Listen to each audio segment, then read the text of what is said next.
Hello বন্ধুরা, কেমন আছো সবাই? আমি বেশ অনেকদিন বাদে একটা ভ্লগ নিয়ে চলে এলাম।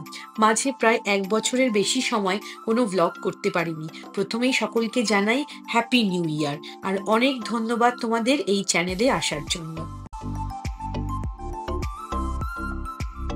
তোমরা বুঝতেই পারছো এই ব্লগটা কি নিয়ে হতে চলেছে। আসলে কয়েক সপ্তাহ আগে নতুন বাড়ির চাবি পেয়েছি। আর এখন শিফটিং চলছে। তাই ভাবলাম এই সুন্দর মুহূর্ত তোমাদের সাথে ভাগ করে নিই। আমাদের এখনই বাড়ি কিনে শিফট করার কোনো প্ল্যান ছিল না। মেয়ের সেকেন্ডারি স্কুলের লোকেশন দেখে তবেই ভেবেছিলাম শিফট করব। বাট এখানে কয়েকজন বন্ধুর বাড়িতে এসেছিলাম। দেখে মোটামুটি ভালোই লাগছিল। তারপর দেখলাম যে মেয়ের স্কুল থেকে মানে মেয়ে প্রাইমারি স্কুল যেখানে যায় সেখান থেকেও এটা মোটামুটি কাছেই হচ্ছে, সিটি সেন্টার থেকেও তেমন দূর নয়। এখানে প্রাইমারি স্কুল ১ মাইলের মধ্যে হলেই ভালো হয়। তো আমার মেয়ের স্কুল এখান থেকে ১০ মিনিট মতো ড্রাইভিং হচ্ছে। সব মিলে গেল দেখে ডিসিশন নিয়ে ফেললাম।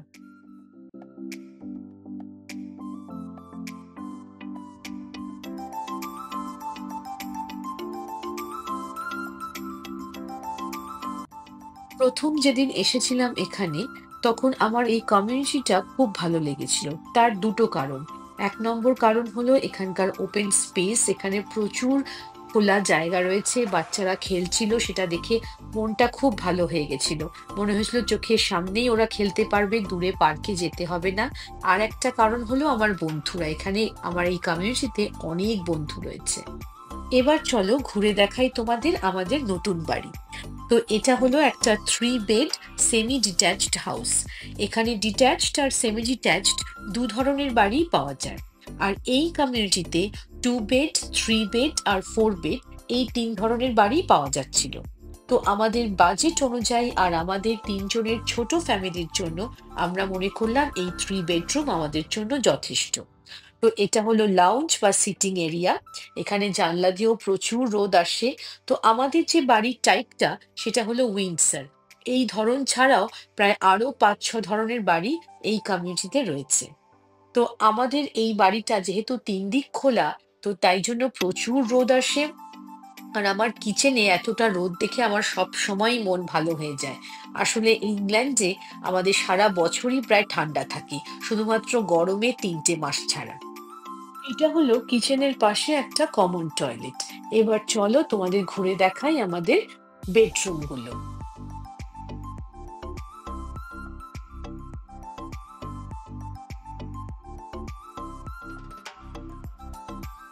এটা হলো ফ্যামিলি বাথ, যেখানে কিনা রয়েছে একটা বাথটাব। আর এটা হলো সব থেকে বড় বেডরুমটা। বাড়ির স্পেস দেখে আমি একটাই কথা তোমাদের বলতে পারি যে এটা একদম বড় তো নয়, ঠিক যতটা দরকার আমাদের জন্য ঠিক ততটাই। একটু বেশিও না, একটু কমও না। আর এই টয়লেটটা হলো বেডরুমের সাথে অ্যাটাচড এনসুইট, যেখানে একটা শাওয়ার ইউনিট রয়েছে। এই স্পেসটা আমরা ওয়ার্ড্রবের জন্য রেখেছি।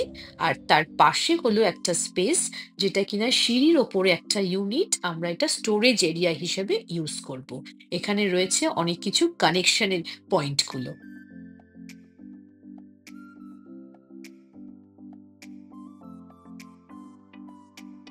এটা হলো বাড়ির দ্বিতীয় বেডরুম। আর এখানেও কিন্তু প্রচুর সানলাইট আসে, আর এখান থেকে ভিউটাও ভীষণ ভালো দেখা যায় বাইরে। আর চলো এবার তোমাদের দেখাই আমাদের থার্ড বেডরুমটা। এই বেডরুমটাকে আমরা ঠিক করেছি ইউজ করব লাইব্রেরি, একটা মিনি লাইব্রেরি আর স্টাডি এরিয়া হিসেবে।